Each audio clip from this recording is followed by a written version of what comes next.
नमस्कार, स्वागत है आपका। मैं हूं आपके साथ सपना दीपक मदेशिया। बुलेटिन का आगाज करेंगे। पीएम मोदी ने अपने एक्स हैंडल पर पोस्ट करते हुए लिखा कि मैं हरियाणा की पुण्य भूमि कुरुक्षेत्र में कार्यक्रमों का हिस्सा बनूंगा। और इसके साथ ही करीब 4 बजे भगवान श्री कृष्ण के पवित्र शंख के सम्मान में नवनिर्मित पांचजन्य के लोकार्पण के बाद मुझे महाभारत अनुभव केंद्र जाने का सौभाग्य प्राप्त होगा। और करीब 4:30 बजे श्री गुरु तेग बहादुर जी के 350वें शहीदी दिवस पर आयोजन जो है विशेष कार्यक्रम में सहभागी बनूंगा।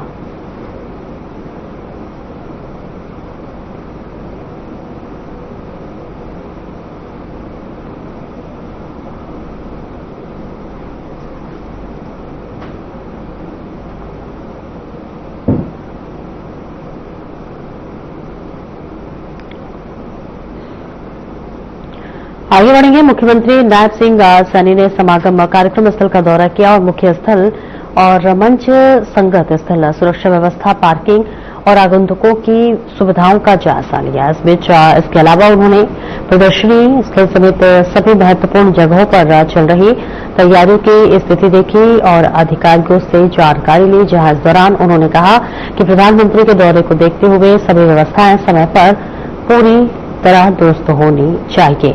उन्होंने अधिकारियों को निर्देश दिए कि प्रबंधन, रूट प्लान, बैठने की व्यवस्था और तकनीकी तैयारियों में किसी भी तरह की कुछ कमी न रहे।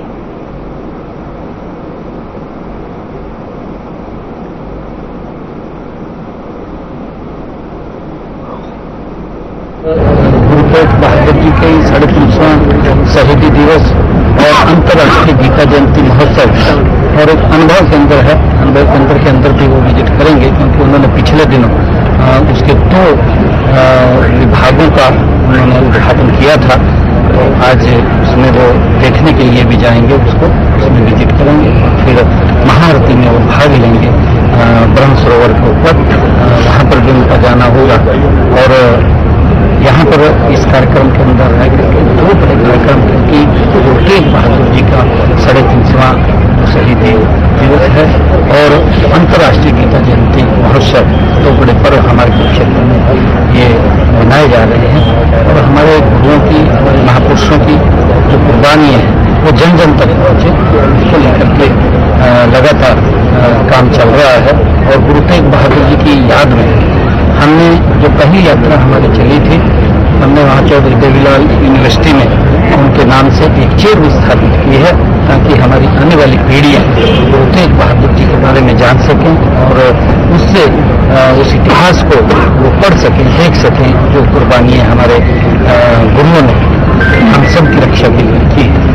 और जो दूसरी यात्रा हमारी पिंजौर पंचकुला से चली थी, हमने उस दिन जो अंबाला में गवर्नमेंट पॉलिटेक्निकल कॉलेज था, उसका नाम गुरु तेग बहादुर जी के नाम से किया है, उसकी घोषणा की है। और तीसरी यात्रा फरीदाबाद से चली थी। फरीदाबाद के बाद चौथी जो यात्रा थी वो यमुनानगर सढौरा से चली थी।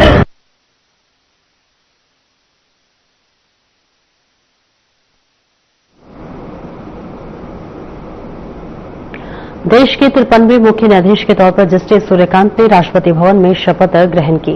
राष्ट्रपति द्रौपदी मुर्मू ने उन्हें पद और गोपनीयता की शपथ दिलाई। उनके शपथ ग्रहण की खास बात यह रही कि उन्होंने ये हिंदी में ली।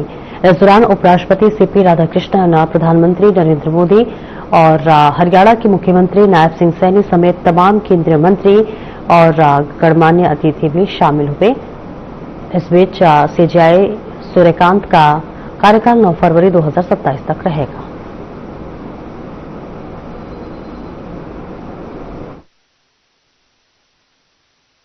माननीय राष्ट्रपति महोदया, आपकी अनुमति हो तो आज के समारोह का शुभारंभ किया जाए।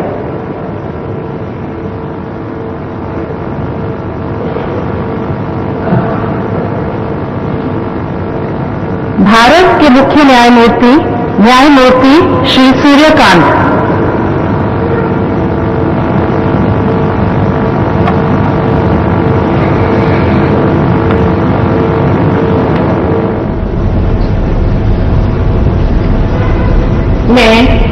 मैं सूर्यकांत, जो भारत के उच्चतम न्यायालय का मुख्य न्यायमूर्ति नियुक्त हुआ हूँ, जो भारत के उच्चतम न्यायालय का मुख्य न्यायमूर्ति नियुक्त हुआ हूँ, ईश्वर की शपथ लेता हूँ ईश्वर की शपथ लेता हूँ कि मैं विधि द्वारा स्थापित भारत के संविधान के प्रति कि मैं विधि द्वारा स्थापित भारत के संविधान के प्रति सच्ची श्रद्धा और निष्ठा रखूंगा, सच्ची श्रद्धा और निष्ठा रखूंगा। मैं भारत की प्रभुता और अखंडता अक्षुण्ण रखूंगा, मैं भारत की प्रभुता और अखंडता अक्षुण्ण रखूंगा तथा मैं सम्यक प्रकार से और सदापूर्वक तथा अपनी पूरी योग्यता, ज्ञान और विवेक से तथा मैं सम्यक प्रकार से और श्रद्धापूर्वक तथा अपनी पूरी योग्यता, ज्ञान और विवेक से अपने पद के कर्तव्यों का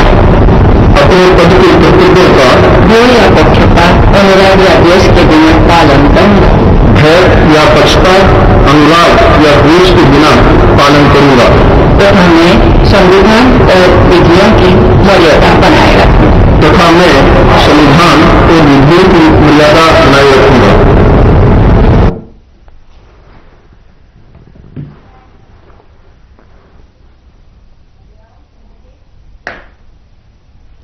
और देश के रक्षा मंत्री राजनाथ सिंह सोमवार को हरियाणा पहुंचे। यहां उन्होंने कुरुक्षेत्र में अंतर्राष्ट्रीय गीता महोत्सव की विधिवत शुभारंभ किया। उन्होंने सबसे पहले ब्रह्म सरोवर पर पूजन किया और इसके बाद उन्होंने हरियाणा पवेलियन अवलोकन किया। इसके तुरंत बाद कुरुक्षेत्र विश्वविद्यालय अंतर्राष्ट्रीय गीता सेमिनार के लिए रवाना हुए और उनके साथ कुरुक्षेत्र के सांसद नवीन जिंदल, कैबिनेट मंत्री कृष्ण बेदी मौजूद रहे और इसके साथ ही साथ अनिल बीज भी मौजूद रहे। साथ ही राज्य स्तरीय प्रदर्शनी का उद्घाटन भी किया।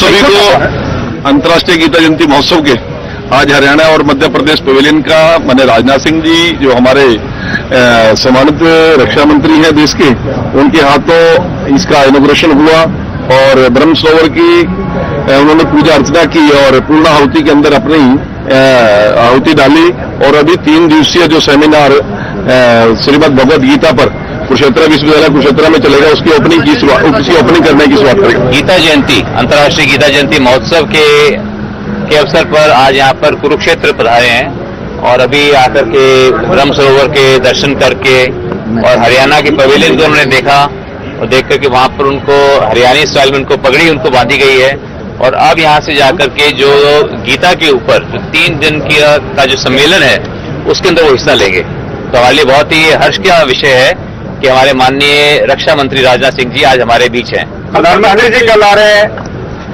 माननीय प्रधानमंत्री जी कल 25 नवंबर को अंतर्राष्ट्रीय गीता जयंती के उपलक्ष्य में और गुरु तेग बहादुर जी के 350वें शहीदी दिवस के उपलक्ष्य में वो कुरुक्षेत्र आ रहे हैं, जिसके लिए पूरे हरियाणा के अंदर सभी लोगों के अंदर बहुत उत्सुकता है और हम सभी उनका बेताबी से इंतजार कर रहे हैं।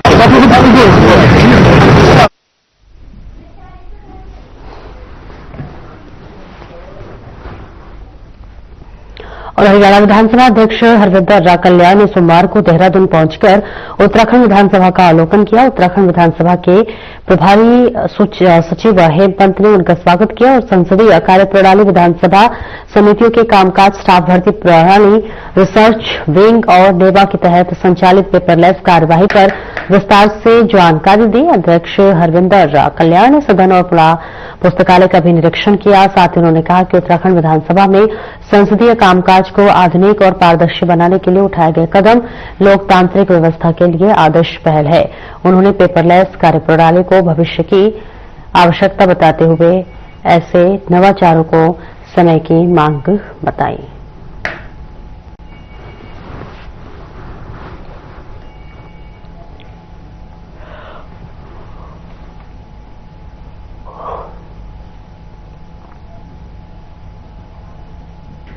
और आगे बढ़ेंगे। जुड़ाना पुलिस ने गश्त के दौरान फतेहगढ़ निवासी सरपंच उर्फ कुलदीप को दबिश देकर गिरफ्तार किया है।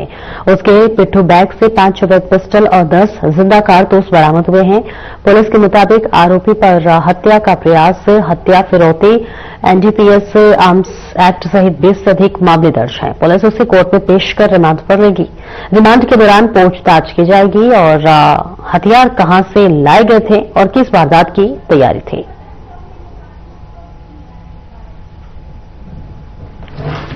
धर्मशाला यहाँ की जो संस्था है उसके अध्यक्ष संजीव कोहाड़ ने यहाँ पर चौधरी छोटू राम जी की 145वीं जयंती मनाने का यह कार्यक्रम रखा हुआ और इस कार्यक्रम के अंदर सर्व समाज के जिन भी विभूतियों ने अच्छे सामाजिक काम किए हैं, व्यक्तिगत कुछ उपलब्धियां हासिल की हैं, उनको भी सम्मानित करने का काम किया और सभी वक्ताओं ने आज यहाँ जिस प्रकार का व्यक्तित्व था चौधरी छोटू राम जी का, जिस प्रकार की उनकी शख्सियत थी, जिस प्रकार का आजादी की लड़ाई से लेकर के और अंतरिम सरकार चलाने में उनका योगदान था, उसके ऊपर चर्चा करते हुए और एक सार्थक मैं कह सकता हूं दृष्टिकोण से एक ये कार्यक्रम यहाँ पर आयोजित हुआ है।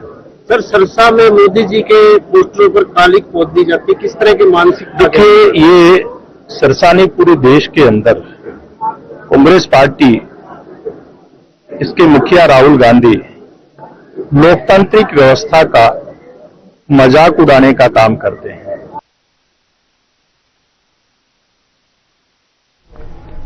और खबर फरीदाबाद से है, जहां दुकानदार को दुकान के अंदर घुसकर 6 से 7 लोगों ने जमकर पीटा। जी हां, ये घटना फरीदाबाद के पार्वतीय कॉलोनी चाचा चौक के पास की है। दुकानदार के अनुसार पास में रहने वाला एक युवक शराब के नशे में लोगों से गाली गलौज कर रहा था, जिसका दुकानदार ने विरोध किया।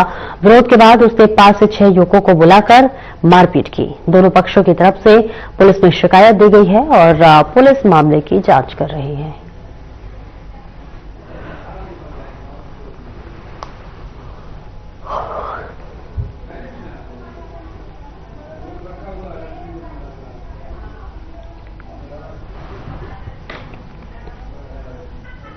साइबर सिटी के सेक्टर 4 में उस समय हंगामा मच गया जब एक रिटायर्ड अधिकारी ने पार्क में अवैध रूप से निर्माण कार्य शुरू कर दिया। आरोप है कि रिटायर्ड अधिकारी ने बिना परमिशन के पार्क में अवैध रूप से टॉयलेट का निर्माण शुरू कर दिया है। जब सेक्टर 4 के निवासियों ने इसका विरोध किया, जो रिटायर्ड अधिकारी ने अभद्रता शुरू कर दी। एडवोकेट अजय कांडा की माने तो बीएसएफ से रिटायर्ड अधिकारी ने अभद्रता करते हुए कहा कि पार्क में ही टॉयलेट बनाएंगे। इस पर सेक्टर 4 के निवासियों ने इसकी शिकायत पुलिस व नगर निगम में की। सेक्टर निवासियों की शिकायत पर पुलिस व नगर निगम के अधिकारी तुरंत मौके पर पहुंचे और पार्क में अवैध रूप से चल रहे निर्माण कार्यों को रुकवाया। उसकी परमिशन है। मेरा नाम सचिन यादव है और पार्क के अंदर एक अवैध तरीके से टॉयलेट का निर्माण हो रहा है, उसको क्या? सर, इसकी हमें कोई जानकारी नहीं है। हमारे पास सर की कंप्लेंट आई थी, उस कंप्लेंट पे हम आए हैं। ना तो इसकी हमारे पास परमिशन है और ये इलीगल वर्क है सर। पार्क में ये काम करना अलाउड नहीं है। तो अब सर कंप्लेंट आई अगर तो हम इसको तोड़ के जाएंगे सर। क्योंकि अगर इनके पास कोई परमिशन है तो हमें दिखा दो, तो हम कुछ कोई कार्रवाई नहीं करेंगे। इनके पास ना कोई परमिशन है ना कुछ है, तो सर ये कंप्लेंट की उस पे हम इसको तोड़ेंगे। इसके ऊपर कुछ लोग जो राजनीतिक मंशा वाले हैं वो जबरदस्त जो है पार्क के अंदर बिना किसी परमिशन के कब्जा कर रहे हैं, बाथरूम बना रहे हैं, मनमाना आचरण कर रहे हैं। इनके पास कोई सरकारी परमिशन नहीं है। पार्क में किसी भी प्रकार की किसी भी पार्क में कोई भी इलीगल स्ट्रक्चर कोई रेज नहीं कर सकता। इन्होंने सीवर भी चोरी किया है, पानी भी चोरी किया है और ये स्ट्रक्चर मौजूद है। जब हमने इनको मना किया कि आप मत बनाइए अंकल जी प्लीज, तो इन्होंने कहा भाई मैं तो बनाऊंगा, देखो भाई हम तो यहीं निकाल के। तो मैंने कहा आप निकालो, फिर अगर आप निकालोगे तो हम भी जब पकड़ा देंगे आपके हाथ में काट के। अगर आप यही सबके सामने अभद्रता इन्होंने शुरू की।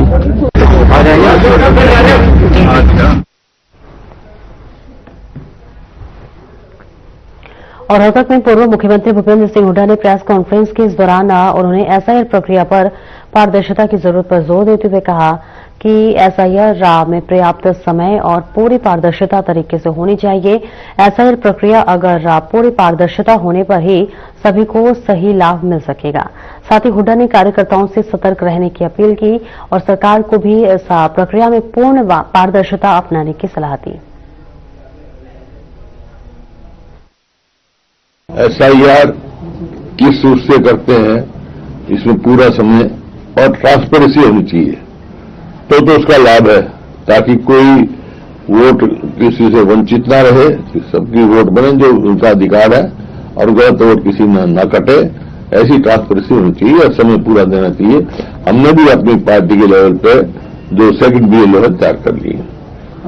सरकार को विपक्ष मैं सारे कार्यकर्ताओं को भी कहूंगा इसमें पूरा तत्पर पर से, लेकिन सरकार को भी ट्रांसपेरेंसी करनी चाहिए।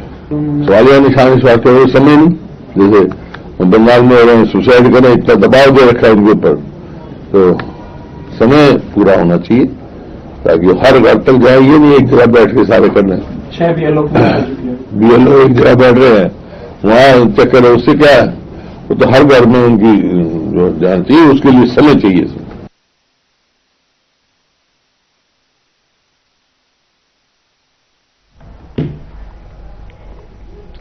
आगे बढ़ेंगे विस्तार में। दीनबंधु सर छोटू राम की 145वीं जयंती पर आयोजित कार्यक्रम में राज्यसभा सांसद सुभाष बराला मुख्य अतिथि के रूप में शामिल हुए। उन्होंने सामाजिक कार्यकर्ताओं को सम्मानित किया और सर छोटू राम के योगदान को याद किया। वहीं राहुल गांधी के वोट चोरी वाले बयान पर पलटवार करते हुए कहा कि जनता ने पीएम मोदी और सीएम सैनी को लोकतांत्रिक तरीके से चुना है, जबकि राहुल गांधी चुनावी हार की कमजोरी स्वीकारने के बजाय आरोप लगाते रहते हैं।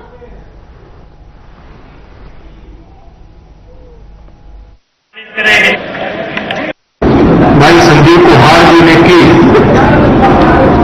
और इससे ज्यादा खुशी मुझे इस बात की हुई उनके अध्यक्षों को, समाज सेवियों को सम्मानित करने का भी काम यहां पर किया जाएगा। ऐसा बहुत कम होता है कि हम जयंती यहां पर मनाने के लिए इकट्ठा हुए हैं। दिल को अलग अलग नाम दीनबंधु छोटू राम कहता है, कोई लहरी आजम कहता है, लेकिन हर एक संबोधन से और हम सब लोगों की बड़ी संख्या में कोई ऐड करते हुए मुझे लगता है वो मिल करके, और ये जो कई बार राजनीतिक वातावरण में लगता है उन्हें पार्टी के लोगों को बहुत बड़ा बना देते हैं। काम करती हूँ क्योंकि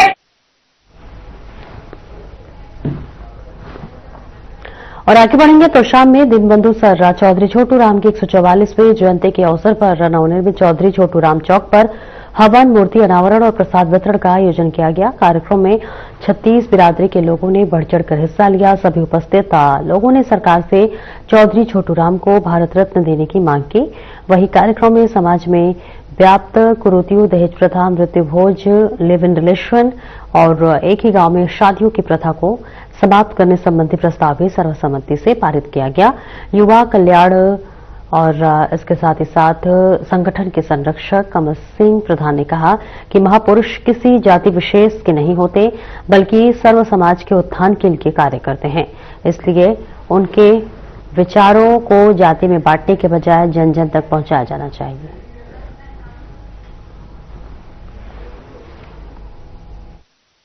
देखिए, आज प्रोग्राम 144 जयंती थी दीनबंधु और इसकी आज यहाँ पर ये जो आप देख रहे हैं उनकी स्टेचू बनाई गई है, प्रतिमा बनाई गई है और सभी का सहयोग है इसमें। युवा कल्याण संगठन ने आयोजन जरूर कराया, लेकिन सभी संगठन आए, सभी बिरादरी आए और छोटू राम जी की भी ये सोच थी कि धर्मनिरपेक्षता हो, सभी बिरादरी इकट्ठी हो, सबका भाईचारा हो और मजदूर किसान सब इकट्ठे होकर कमा के खाए, देश के विकास में काम करें। तो हमारा यही प्रयास, इस प्रयास में हम दिन रात लगे हुए हैं। और भी महापुरुषों के हम स्टेचू लगवाएंगे। एक बहुत बड़ा पंचायत के सहयोग से, सरकार के सहयोग से और सभी संगठनों के सहयोग से एक सही स्मारक बनाए हैं। पूरे जिले के और अपने तुषार मनगढ़ जितने गांव हैं उनके जितने भी शहीद हो गए, कारगिल में हो, लड़ाई लगते शहीद हो गए हो या दूसरे विश्व युद्ध में शहीद हुए हो या स्वतंत्रता सेनानी तो आजादी की फौज में शहीद हुए, सबका एक बहुत शानदार सही स्मारक दिवाने में बहुत सामने बहुत बनाने जा रहे हैं। एक भगत सिंह की बहुत बड़ी स्टेचू बदोदार में, उसकी हम परमिशन की अप्लाई कर रहे हैं, परमिशन मिल जाएगी।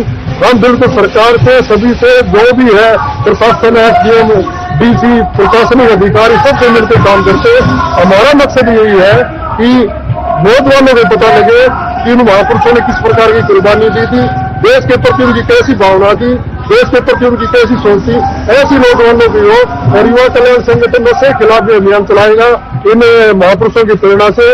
और हम चाहते हैं कि पूरे प्रदेश में नशा ना हो, कमा के खाएं और अनुशासन में रहे, अपने माँ बाप की इज्जत करें। ये हमारा संगठन का प्रयास है, इसमें सब शामिल है, कोई एक व्यक्ति नहीं है, सबने मिलकर आगे कार्य किया है।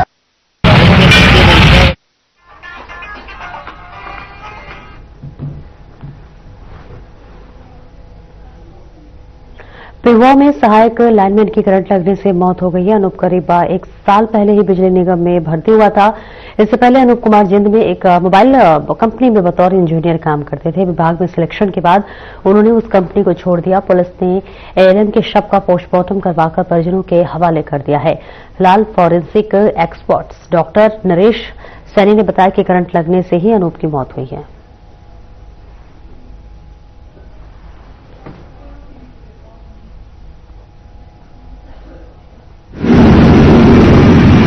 हमारा कर्मचारी था, रात ड्यूटी पे था। उस समय कोई कंप्लेंट आई कंज्यूमर की, और जो तिलक कॉलोनी का टंकी के पास ट्रांसफार्मर था, वहाँ ट्रांसफार्मर पे हमारा साथी और एक साथी को और साथ लेकर वहाँ कंप्लेंट पे चला गया। और जहाँ पर उन्होंने ट्रांसफार्मर पे वहाँ कंप्लेंट करने की, साथ में दीवार थी, दीवार के से ट्रांसफार्मर पे चढ़ने के लिए ऊपर चढ़ा दीवार पे, और अचानक उसका पता नहीं लगा कि किस तरह से यह हादसा हो गया। साथी ऊपर से बैलेंस गिरने के कारण नीचे गिर गया या किसी और कारण से नीचे गिरने से उनकी डेथ होती है। 2 जगह उसकी इंजरी है, एक हाथ पे ग्रीस सी लगी हुई है और पैर पे। दोनों इंजरियों के बाद उसका वहाँ से जो साथी साथ था उसने फोन किया, सभी साथी वहाँ पहुंचे। हॉस्पिटल जाते समय उसकी रास्ते में ही। तो क्या मांग है सरकार से और विभाग से, कोई मांग है? विभाग से यही डिमांड है, जो बेनिफिट है इसके सभी बेनिफिट दिए जाए, और जल्द से जल्द जितना भी इसका कोई भी सेवा है जितनी भी है उसको लागू किया जाए। फिलहाल इस बुलेटिन में इतना ही। नमस्कार।